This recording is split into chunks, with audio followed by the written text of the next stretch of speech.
Welcome to another Gamma Partner Artist Feature interview. Today we speak with Solemn. Solemn speaks on all things being involved in crypto since 2017, creating for others, creating for himself, his everyday experience, and how that really shaped and molded his style, to now using Bitcoin as a canvas, from cursed inscriptions to rare sats to recursion.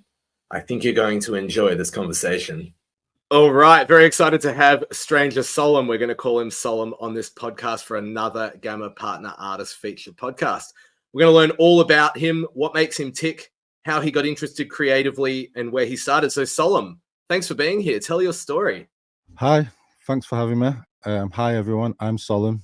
I'm an artist from Manchester, UK.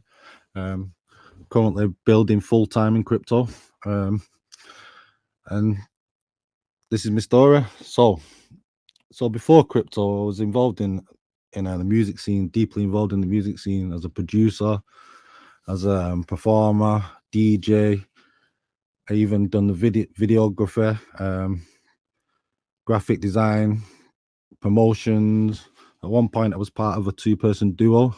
We used to do a live act. My friend sung, and I did pretty much everything else: produced, promoted, everything like that. So around 2017 time, I gave birth to my second child. I figured I can't really carry on with this music thing because it's non-stop. It's to do it proper and to make it, you've got to be all in. So that's around that time, working as a graphic designer and looking around.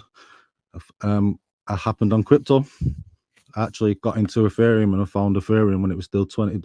Bought my first Ethereum at $20 and never looked back. So 2017 to 18, it was an ICO bull run. As a graphic designer, my skills went down very well, so I rolled that out pretty good. Made money, and 2018, everything crashed down and round tripped everything. And then for 2019, it's probably the only time in the past 7 years I've been away for crypto. Went away from crypto, went back to the real world. Probably didn't look at my portfolio whatsoever for this time. Around 220, crypto started to pick back up, and came back into my old role as a graphic designer. None of it was anything to do with the artist side of things. I was never making my own art at all. I was basically making art for other people. Sometimes making memes. At one point, working for an incubator. The incubator would start ICO projects, and my job would be to operate on the community side, making memes. So I've actually been making memes most of my artistic career. Around early 2020, NFTs came along. Late 2020. I first found out about NFTs by chance when I found the Mooncat mint. It was an old project called Mooncat, what someone rediscovered. So I minted my first ever NFTs that I ever minted was Mooncats, which I still hold to this day. Got involved in a couple of other projects around that time. It was like PFP projects, that type of stuff. Got into hash masks. And then around that time, that's when I found out about the art side of it. There was a platform called Nifty Gateway. My first piece of art I ever bought was actually an X-copy Afterburn, which I still hold to this day. And it's around probably 2021, decided to have a go myself and try and make my own art. I never actually thought anyone was going to buy art from me myself. It was a surprise when someone actually bought my first piece, and I've never looked back since then. I've rolled out. Originally started on ETH. I was making art on ETH for all 2021 into 2022 with a bit of work on Tezos. Then around the 2023 time, things started to slow down on ETH, and things was getting pretty dismal, to be fair. There was probably a period of 6 months where I had zero sales and things was looking bleak. And that's when I started looking around. And just around that time, that's when Ordinals came along. And since then, it's been fun. I've been building on ordinals, learning loads, and here I am today, still going. Yeah, it's quite the story. It's amazing that you got into the space at a very similar time to me. So we've ridden similar waves and bull cycles and bear cycles. It must have been a curious thing for you to be doing art for others and then transitioning into doing it for yourself. I'd love for you to talk about that point in your life where you were actually creating for others and then comparing it to what it's like when you get the freedom to create what you'd like to do. Yeah, well, when you're making art for others, it's not really your art. Like, you're trying to please them, and it's their ideas. Sometimes you get to throw your own ideas in, but it's never just raw creativity. It's never just like your own stuff, really. So really, I wouldn't call yourself an artist. I'd call yourself a designer if you're making art to order. You see, so making art for myself is just pure freedom. I make me art, and if people want to buy it, they buy it. If they like it, they don't. If they don't like it, they don't like it. So yeah, it's great.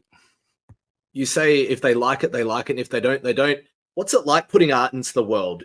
Have you grown past the point where you feel nervous, or do you still get those butterflies and hope someone buys it? What's that experience like for you? Well, so if I'm just putting a piece of art out, like let's say a 1-1, and I just list it for sale, then there's no stress at all. There's no anxiety or anything. That's not a problem. But when you're trying to do, like, say, a numbered edition and you've got a certain amount of time, yeah, the butterflies are still there. The anxiety is still there. I'm not gonna lie, I've still got a bit of PTSD from the dark days of 2023 where I'm putting a piece of art out and no one's buying any editions. It gets to the point where when it's like that, you feel like you're begging, and then sometimes people will buy just out of pity, and that's not really what I'm here for. So yeah, it's nerve-wracking stuff. Yeah. It does sound like that. And so how do you deal with it? How have you learned to deal with it? Smoke a lot of weed. So you just got to have a thick skin in this world. That's it. Like recently, I did take a couple of weeks off because it's the first time I've had a break in a long time, to be fair. And it's just, I just needed, the pressure was too much, to be fair. Because I was doing a project where it wasn't just my art I was trying to put out. I'm trying to put other people's art out. So that added extra weight onto my shoulders, especially because some of the art that was putting out for the other artists, it's the first art on Bitcoin. So it's their Genesis pieces. So me as an artist, I understand the weight of your first piece. And some of these artists, they do well on their own. So I've invited them to come over to a place where they don't really know any of the collectors, and it's not going very well for them. It was a lot of weight on my shoulders, so kind of that's why I took a couple of weeks off just to reflect. But yeah, I'm back now. It makes sense, yeah. And I think it's obviously really important to have that balance. I want to go a lot further back. Like you said, you started off in music and producing. It's interesting. I've spoken to a few creators who have come from a similar place, either from music or actually from filmography and videography and photography as well. But talk to me about those days in music and how have they influenced you and your style that you create with now? Yeah. So the type of music I'm into like dark electronic beats, techno, tech house, like the type of stuff you layer in like underground clubs in Ibiza and Germany and that type of stuff. I'm deeply into that. So all my art is basically based on that type of my art. Really, you could say is the artwork to the soundtrack that's to me sounds, but I haven't actually put together yet. But yeah, the art is a direct reflection of the music that I like. And when I'm creating, I always have music on. I never create without music on. I always have like techno or a dark electronic beat playing. So yeah, it's deeply connected to me art and music. And yeah, I will say producing out of the creative stuff that I know, producing music is the most creative thing I know. It's much more creative than doing visual. You have to be, to make a track, you have to be literally inside it. You have to completely focus and shut off from the world. So yeah, I do miss it a lot, and I have actually started working on a bit of music for the first time in a while. So you might be hearing some of that soon if it comes out well. I look forward to that. And can you tell us who are some of those influences? Or who are some of the DJs that you admire or that you play while you're creating? Yeah, so while I'm creating, I listen to techno. The techno is like a driving beat. It doesn't have much funky bits, like no extra bits. It's just I'm not really listening to it. It's like a background music to me. So that's the easiest thing to work on when I'm on that. If I put like more of like a tech housey beat with different bits, I get distracted. I end up not making art or not doing my work and trying to make music myself. So I prefer to work to techno. One techno brand that I'm into a lot is called Drum Code Records. It's a big brand from Sweden, but they're all over the world. I think it's one of the biggest global brands. I suggest if you like dark techno driving beats, check them out. That's Drum Code Records. I actually went to a festival last week, should I say, and I seen one of them play, and it was mind-blowing stuff. And did you find it inspiring? Did it make you go and create? Do you find that experience does get you either creating musically or visually? Absolutely. When I came back, I was still in the clouds for a few days, and that's when I started making music. I feel like now it's starting to wane a bit. But when I came back, the beats was still in my mind. You know what I mean? The beats were still in my head. So I went to, it's like a 7-day music festival, Glastonbury Festival, and it's got some of the best music and best vibes I've ever been to. So I recommend you get that on your bucket list if anyone's listening. I would love to get to a Glastonbury. One of the Gamma partner artists, who's, I suppose, one of your artist colleagues, Pinky Vision, actually did the artwork for Glastonbury a couple of years ago, and he said it's absolutely incredible.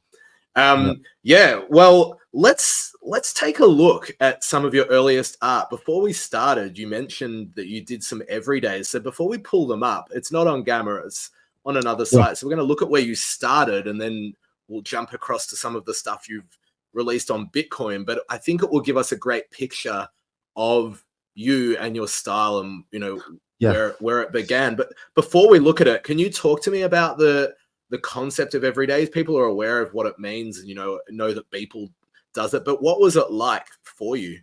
Yeah, so it's not actually my first work. I started that on the 1st of January 2022. So I had already been putting work out in 2021. But I think this is one of my most significant collections, because if you look at my style now, you look at that collection, you can literally see the style that I do now developing day by day to what it is today. So people ask me, what is your style about? I don't know. Basically, I freestyled every single day, and this is what came out. So this is where it came from. But what was it like? It was a big job. It was a real big job, a huge undertaking. For the first 100 days, I thought I couldn't go on. It literally took over my full life. I had to live like for instance, right now I'm not always in creative mode. I have to get myself in the creative mode. But when you're doing the everydays, you're working on it every day, every single day. So as soon as you finish one, you've already got to start thinking about what you're going to do the next day. So you never switch off. So it was great for creativity. Yeah, I recommend anyone should try it. Why did I do it? Well, around that time, like selling art it's always been hard to sell art, and I just wanted to. There was all the thing about scarcity and people saying only release this amount of art, but I just wanted to practice, and I didn't want to like try and make art for any particular collectors or anyone. So I just thought, right, I'm going to do this collection. I'm not going to try and sell any of it. It's just for me. It's just to practice making art. So it's actually just raw creativity. Like none of it's aimed at anything. Like we're aimed at any particular buyers or marketplaces or scenes or anything. It's just raw art. So every piece is literally just about itself. There's no particular theme. The only rule I give myself was like no repeat ideas, no copying the same thing, just completely new standalone piece of art every day. And yeah, it's one of my greatest undertakings. Yeah, I'm really proud of it.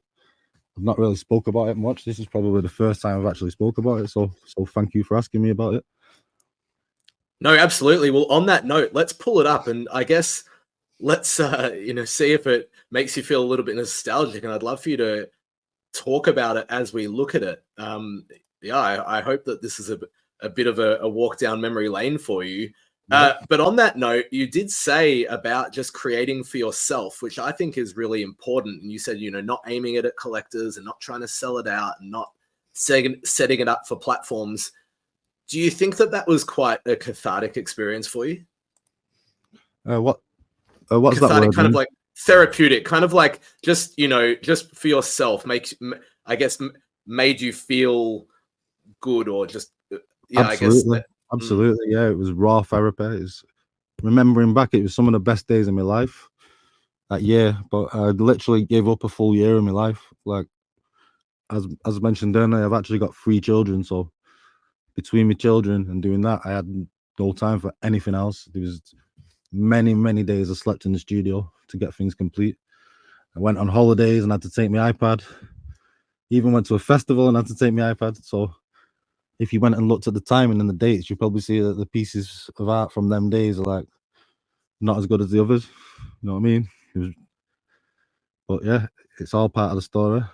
Yeah, so this is it. You can see, as you can see, it's like it's all the same dark theme, what I call dark vibes. Each piece is just the title and the piece of art, and that's what it is. That's the story. And tell me more about that titling art. I know some artists, it's not a big deal for them. Do you find that it's an important part of the creative process, and then I guess like the final piece? Extremely, yeah. With my art, you need to read the title and look at the piece to understand the message. That they're not always trying to make. They've not got a big message. Some of them are a bit comedy, but yeah, the title is a key part of the art. Yeah, because I don't really like write big descriptions and stuff like that. I prefer to just the viewer to make their own mind up about what the art is and what it means. And now that we've seen that, it's quite clear where you've come from and what you've brought to Bitcoin. Yeah. I'm curious. I wasn't going to ask it quite yet, but I feel like it's a great time. Tell me about your color choice. It seems like you stick within a certain palette. Let's have a look at, for example, Cypherpunk, which is a really unique one, and we can see that's animated, and we can talk more about glitch and whatnot. But first, let's talk about color palette, because there's certainly a theme, and we could see it in those everydays, and now we can see it in this piece that you've released on Bitcoin. Yeah, so the orange is like, it's my Bitcoin orange. Yeah, so I tried to use that kind of orange in every piece. It's a specific orange. I've noticed other people use different types of orange, and it's just the blue guys. They're just, like I said, they're just the result of the everydays. That's what came at the end of it. I actually only use one brush. I've used the same brush for the full time I've been making art. I use one brush. Sometimes I use 2 to do in the other line, but I never use more than that. So I've actually become, it's just a simple brush really, but I've become a master of it. I know all the settings, and so if you look through all my work, you will see the same brush. So I think that's also part of my signature, what people may have not noticed yet. There you go. Yeah, that's fascinating. And then if, talk more about this, we can see you've got your classic glitch, there's animation, there's a lot going on. Yeah. How did that develop? How did I make this? Well, I suppose just in general, your animation and your glitch and that sort of like fusion of those different aspects.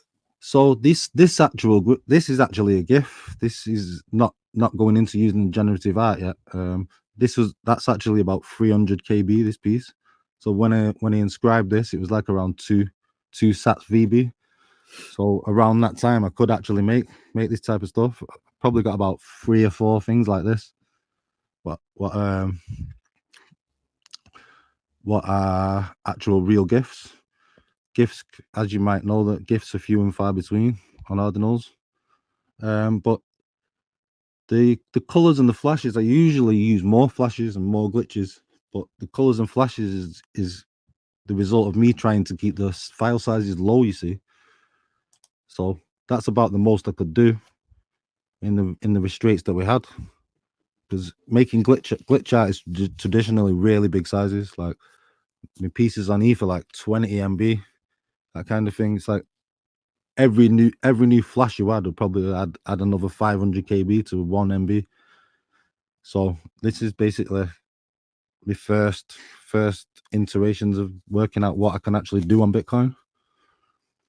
But later on, as you know, this became impossible to make when the SAT VB went up to 200 and 150. This is like, it's out the question to make this piece of art, really. So that's when I started venturing into the generative art kind of stuff to make the glitches. We can talk about that if you want. Yeah, we will when we have a look at those pieces. Yeah, before we get there, tell me about the challenge of creating, I suppose, with a much smaller size than what you were used to. Did you enjoy that challenge? Was it stressful? What was it like? No, for me, it's a feature, not a bug, because restraints breed creativity, first of all, and then people, it's not on the other chains, you get a lot of, I'm not going to call them scammers, but people are not so serious and they just put in any old art out. But Ordinals kinds of cuts them people out. You've got to be serious, because even that cost me quite a bit of money, you know what I mean, to inscribe. So Ordinals, it cuts out the nonsense, I feel like. So it's, for me, it's always been a feature, not a bug. So the first time I heard about it, I was excited for it, because I already knew how to compress. I was already good at compression anyway, so it was easy for me to get involved.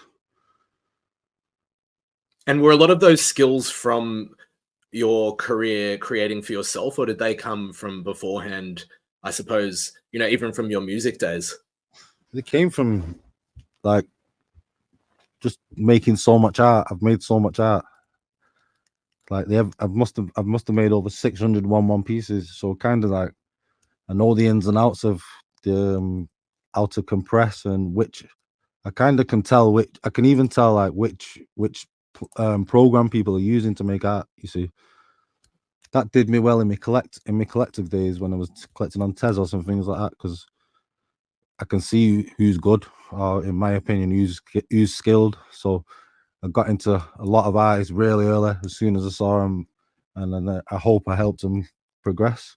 So some of the biggest glitch artists now on ETH, and some of them are coming to Bitcoin.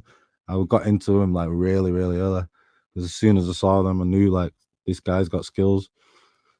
I can kind of tell what I've used the platform so much, and so I can kind of tell what people are using. You see, so compression's like all part of that. So it's all really a direct result of the everyday. It's just so much work and so much understanding. Yeah, that's quite clear, and I guess that's a leg up when you know what's good and you know the skill behind the artist. But I suppose before we have a look at Bitcoin is Dead, where you do use like you said, some recursive stuff and some coding work to create the final output, do you help, or have you had artists reach out and ask how to do things? What's that like? I know some artists like to share, some don't, and really it's up to them. Yeah, well, because I came from ETH, and then when I did it quite a bit different than a lot of other glitch artists. I was on ETH first, and then I went onto Tezos. So I met a lot of glitch artists, and we kind of like we weren't working together, but it was kind of like a gang of glitch artists coming up together. So I was responsible for helping quite a lot of them come over to ETH. We literally walked a number of them through how to set up a manifold and stuff like that. Got them set up because they've never used ETH before. Now I was ETH native. I was using ETH before NFTs. So so yeah, and now it's the same on Bitcoin. I've got plenty of artists asking me how to get started, come over, and I'm actually in the process of bringing a couple of the same guys I brought over from Tezos to ETH, now from ETH to Bitcoin. So yeah, I like to help, and if anyone needs any help, my DMs are always open. Yeah, that's brilliant. No, it's a really lovely culture, and like I said, it's up to the artist and the time that they have and the time that they can commit. But yeah, they'd certainly learn a lot from you, as you said. Very, you've had that rich experience. You brought up an interesting point. I was about to bring up Bitcoin is dead, but I want to ask this first. Like you said, you were a crypto native before you were creating art, using the blockchain. Do you think that held you in good stead? Because I know that it is a challenge for artists to get used to the whole wallet thing, cryptocurrency thing, as well as then creating. But you sort of had that skill set in your back pocket already. Yeah, I think it helps a lot because, as you know, there's always new stuff to try out and all that, and maybe some people have to learn all about it first, but I'm used to just giving things a try and just plugging wallets in. So yeah, I think it helps a lot, yeah, for especially if he was coming from the real world, not from any crypto chain at all. Like, for instance, building on ordinals is really complicated. I'm sure you'd agree. You guys are making it easier, but if you're going to want to start going into like rare sats and recursion and all that kind of stuff, you've got a lot to learn. For sure. And on that note, less on the rare sat note, but like recursion and using code to create, let's have a look at Bitcoin is dead. You can see if I click on it, it changes. So we've got, 3 pieces there and animation. And yeah, tell us about this and tell us about the learning experience to get the coding to execute on a piece such as Bitcoin is dead. Yeah. So before ordinals, I actually had no coding experience whatsoever. I knew how HTML worked. I've never used it at all. But once I learned about recursion and the fact that you can use multiple inscriptions at once, I knew that I had to start learning. So this is probably one of my first coded up pieces. It uses JavaScript to click through the pieces. That's what it is. And so this is actually 3 separate pieces. That one you can see there with Satoshi on it, that's actually a piece called Curse Toshi, which is unreleased. That's actually probably one of the most important pieces I've ever made regarding attributes and provenance, because it's a cursed GIF. And if you look through cursed GIFs, you'll find out that there's not many at all, and there's even less on Block 9 Satoshis with provenance. In fact, I think there's only 2 standalone art pieces that ever will exist with them properties. So yeah, I'm really proud of this one. Actually, when I was making it, I didn't realize what I was doing. Like, I didn't understand the curse stuff and that. But I think I just did it by accident. The actually made it cursed. But yeah, there it is. 100%. Do you before we talk about the cursed inscriptions and rare sats, because yeah, I'm glad you brought it up. Do you hold art for yourself? Do you hold your own art? Do you collect yourself, or do you ever inscribe something or mint something and it's so personal or so important to you that perhaps it's not going to go to a collector? Yeah, well, that very piece you were talking about there, I hold it now, and yeah, it's going to be hard to let go of. Maybe I'll give it to my kids. As you know, no cursed inscriptions can ever get made again. So as the years go by, maybe these cursed inscriptions will become rare collector's items. If you listen to Danny from On-Chain Monkey, you'd be bullish on cursed. He certainly loves them for sure. And yeah, no, there can be no more cursed inscriptions. It's funny because it was almost an error in the code, but I think it had allowed for almost a style or a theme to come out, perhaps with what people put on there. And then on that note, like you said, it's on a Block 9 sat. How have you found rare sats or exotic sats interesting for you personally? So yeah, never really, like, when I first got into it, I didn't really understand what it's all about. So I've never really got into like the Rodomore sats, it's like the alpha ones and stuff like that. But I mostly got into it through the talks from Danny, and found out about Block 9. And yeah, I like it. Yeah, like if a piece is on a Block 9, if a piece of art is on Block 9, it makes it all that much more appealing to me. Why do you think so? I'm curious. Why? It's just like the best canvas it can be on. It's just, yeah, it's like the lore behind the canvas as well. It's the canvas has also got a story, so it adds that extra bit of collectability to it, and the extra bit of desirability to it. I think I'd say, yeah. For sure. And it's interesting because your piece has, a representation of, the kind of visual that everyone associates Satoshi with, even though we'll never know if it's that person. It's certainly become a little bit memey, which is, it's good. Memes are culture. But yeah, like I think artwork that fits that canvas also adds a lot. And I guess, do you think about how the rare sat associates with the artwork that you're using it for? Yeah, I do. For instance, that piece it was mined by Satoshi, and then it was cursed by the protocol, and then it contains a picture of Satoshi. So that's why it makes it extra special. I'm also like, I've done a couple of pieces on Hitman sats, which I think are pretty cool. Absolutely. Let's take another look at another piece that you've put out. I think this one's just a GIF. You'll have to let me know. This one is called Privacy, and it's part of your boutique collection. Oh yeah, privacy. No, privacy. Actually, here it is. No, this is not a GIF. No, this is actually that in the background is streaming live from the generative art engine. Oh wow. Okay. So yeah, tell us more about it. Yeah. So the piece in front is a PNG, a transparent PNG. Then behind it, using the beauty of recursion, is a P5JS fueled infinite generative. I don't know what to call it. I call it a glitch code. It's part of like, yeah, I've made like 21 different ones, and I've put them out as CC0. I call them glitch codes, and they basically are just tools to help people make glitch art on Bitcoin. So this is actually this was a 1-1. It's one of the first ones I did, and the story behind it is just, I suppose the guy's meant to be looking at like databases and systems, and it's the name Privacy. That's it. Totally. And tell me about the dark theme, because like you said, there's a darkness to your work.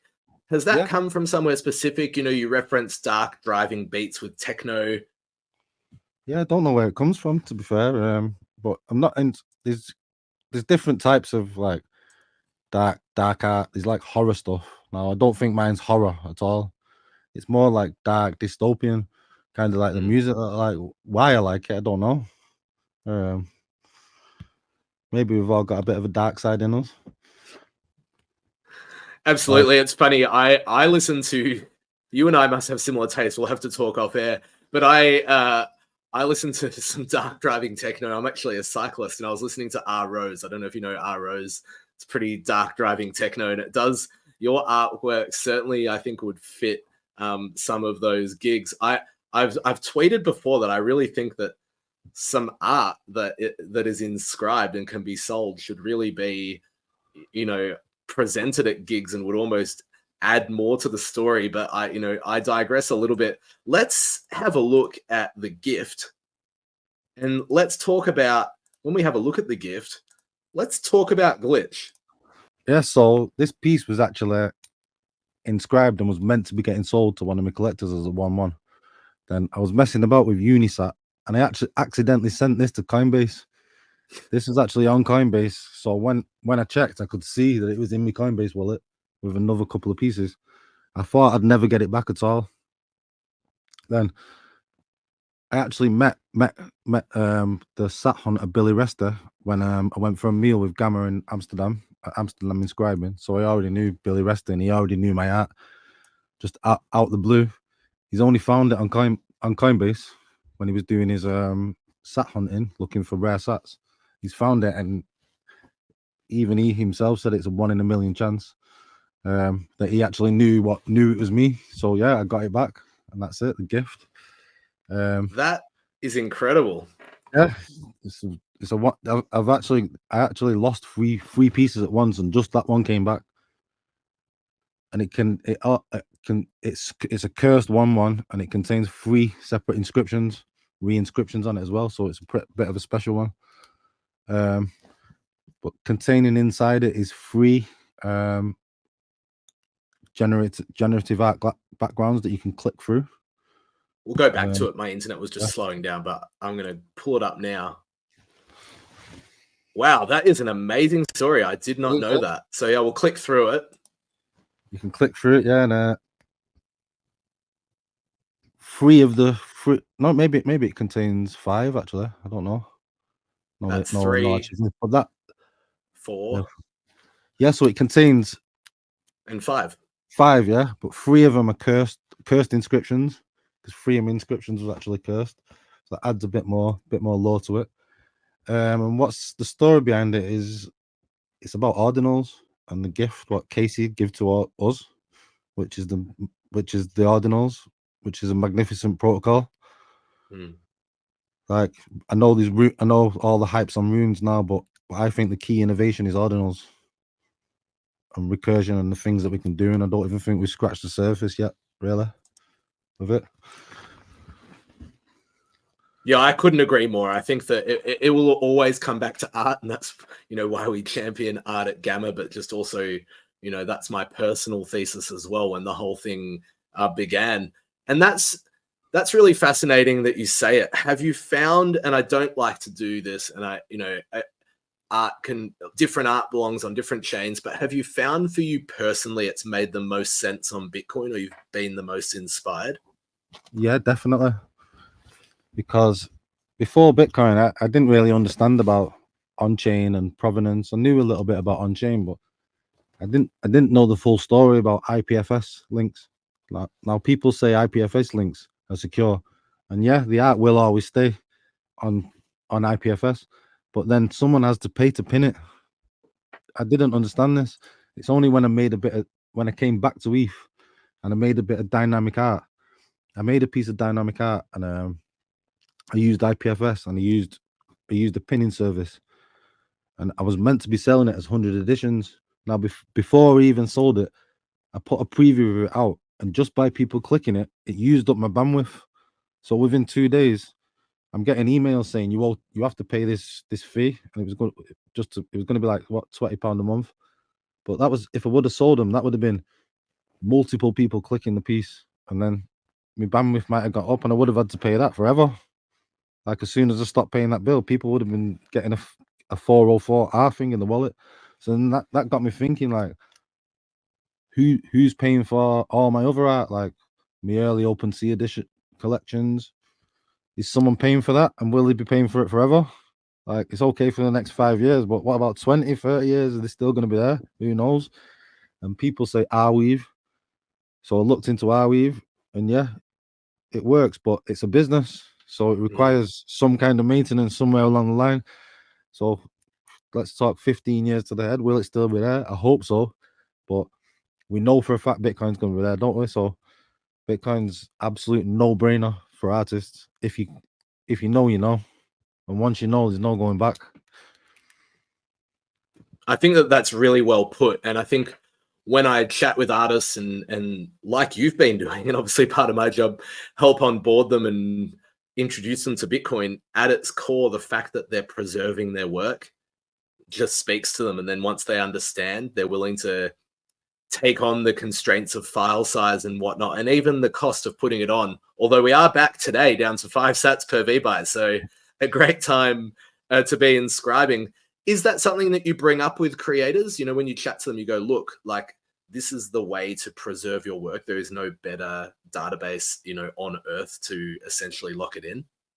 That's what I try to tell people, and I don't think people really fully grasp it until you actually experienced it yourself, like I did, where my dynamic piece of art, because I didn't pay the bill, it went down. So so it weren't there anymore, you see.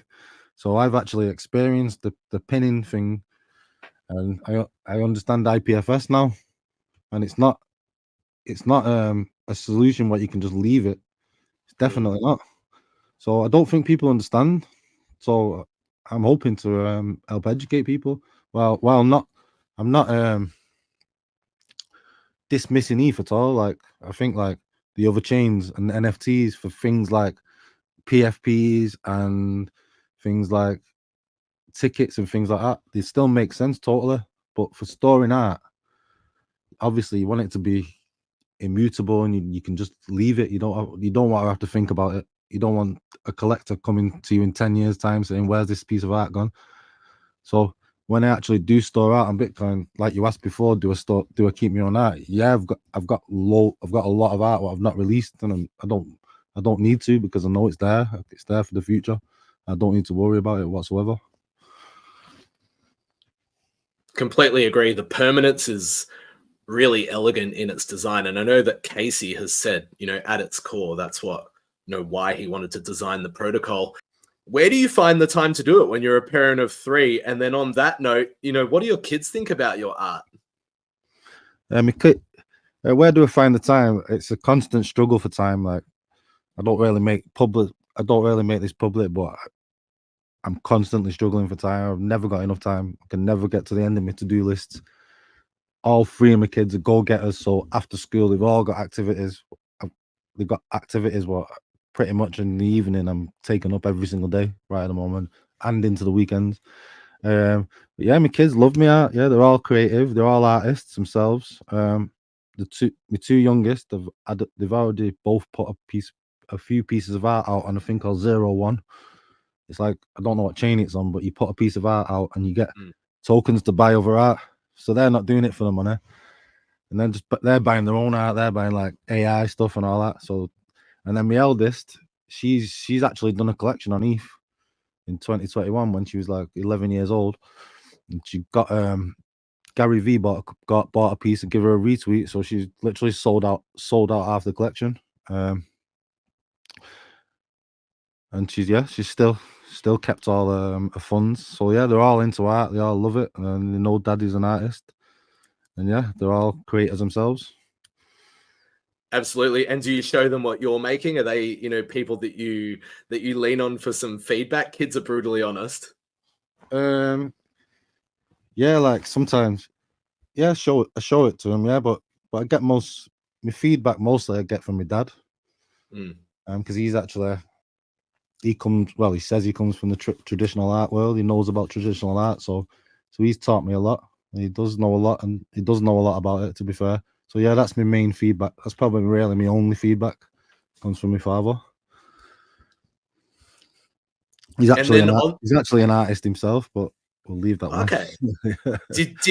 Did he provide any inspiration? Was he, were you creating when you were a kid as well? Was there that creative nurturing? No, that environment? It was not that kind of relationship whatsoever. It was more of a later in life kind of friendship. Yeah, one of them. And then with your, when you're creating, how do you know when a piece is done? And then do you curate your own work? Do you go, yeah, I like that, or I need to work more on that, I'm going to put that aside? What's that process like for you? When I'm creating a piece, when I'm creating a piece on Bitcoin, it's different, because it's like you have to cook a piece. Like, there's all different parts to it, so I kind of know what I'm doing. So I already know the desired result that I'm gonna get, and I have to code it together. So that's much different than like when I was doing my everydays and I was just absolute freestyling. So I'm working on a piece and I'm in the middle of it, and I don't know exactly when it's finished. I don't even know the title of it, and then slowly a title will form, and I can then sort of see the end game. Kind of test is when you start laughing at it, cackling, it's done. So yeah. I like that. And that reminds me that you mentioned that you were creating memes for work. That meme culture has kind of flowed into your work a bit. I know that you can prod fun at politicians, and there's sort of probably like some references to Pepe, and I know like with your parrots and that is a version of the GIF. Yeah, talk to me about meme culture and how that works itself into what you do. Yeah, well, I've actually had people say to me, "Stop all this meme stuff, Solemn. You're meant to make glitch." But like I said, my real story is I actually came from the meme scene. That was my job, like involved in the ICO stuff. I was always on the meme side of things. I used to basically make memes for projects, and I'd get onto pre-sales kind of thing. Most of them went to zero, as you can probably imagine. Yeah. Yeah, memes are everything. Memes rule the world. Memes are the oil of the internet.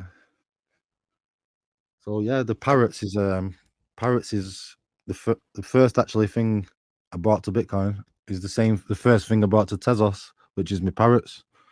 I did a collection with counterfeit culture in the really early days. Like Prism told me at 50k inscription to get some art ready, but I messed about for a couple of days, so I managed to get my first inscription in like I think it was 114k, which is still relatively early. And yeah, you might be seeing more of the parrots coming soon to the Bitcoin chain. Well, that sounds like a little bit of alpha. I was going to say, what can we expect? What's next? What are you cooking? Yeah. So right now I'm still in the middle of a thing called a glitch pack, which is a 12 artist collab. Things started going a bit slow with the launch of runes.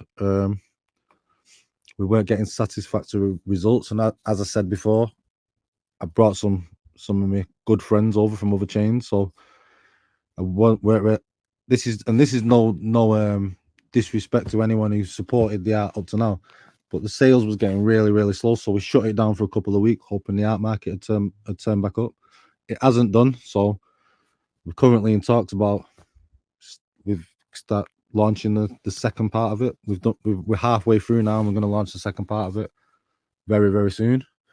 After that, I'm working on my first generative art project, which I'm hoping to speak to yourselves about.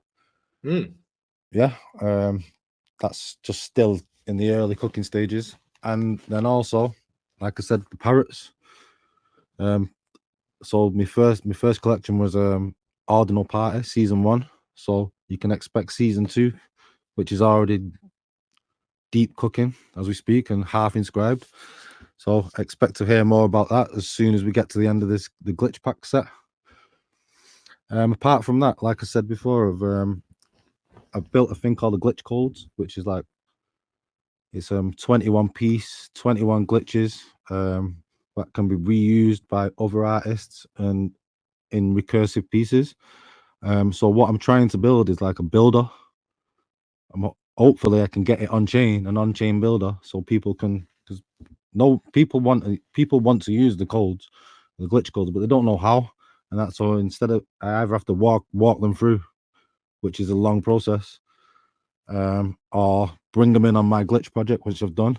But the final plan is to have like a platform where they can just go on, put the thing together with the code, get the code, and then inscribe it themselves. I'm not trying to make any money from that. It'd be good to get it on chain as an inscription itself, the builder. Then people can just use it, and that's it. It's set in stone, and away it goes. Hopefully, one day I can look back and see someone can build a tool where they can see how many of my glitches are in other pieces of art, and that's enough for me. That's my motivation. I love that, and I think that that's a brilliant place to wrap it up. It's clear that you have been super inspired by Bitcoin. You're very intentional and thoughtful with what you do. We love what you do at Gamma, and that building ethos and just wanting to enhance and improve the ecosystem really shines through. So Solemn, it's been a real pleasure having this conversation with you. Before we wrap up, I did want to, we did talk about it at the start. We're not going to, I'm not actually going to finish right there. So you said I could bring it up, so I'm going to. You're in the process of sort of slowly doxing yourself. So I know you put a photo of yourself out on Twitter. Yeah. And it starts in 2021 on ETH, and it was very common for artists not to be doxed, for various reasons. And it can be quite a mystical kind of thing. It can give them that personality or that character, and it can add to their narrative and their story. But yeah, what sort of like led you to the point where you maybe want to just have your face seen, in the next podcast or just on Twitter or, let's call it X. What's going on there? Yeah, so like you said, like when I first came into the crypto space, all artists was anonymous, and it was just kind of like in the glitch scene where I was, it was just the kind of things to be done. But as I'm going to be here for the next 30 years, it's kind of a bit of a, it's a bit weird being two people. It's living a double life. I've not actually got anything to hide at all, although I do suffer from shyness quite a bit. So I'm kind of working my way up to slowly doctor myself. I want to be able to sit on panels and talk about things that I know about, because there's things that people don't know about and I can teach, and there's a lot more I can do and get across if I'm being myself rather than hiding behind the PFP. So yeah, this is the picture that I posted in Lisbon, because I did actually meet loads of people in Lisbon as well. So the picture I posted in Lisbon was my first step, and I could call this interview my second step towards coming out, let's call it. So expect to see more of me soon, maybe. Well, I love that. And like I said, going back to what I was saying, and you just said you want to be on panels and you want to educate. And I think that, I found that very inspiring, and I love that that's where you want to head. So I look forward to seeing that journey, unfurl. And we really look forward to, working with you further and more closely at Gamma. So thanks so much for your time today, Solemn. Yeah, thank you very much for having me. Have a nice day.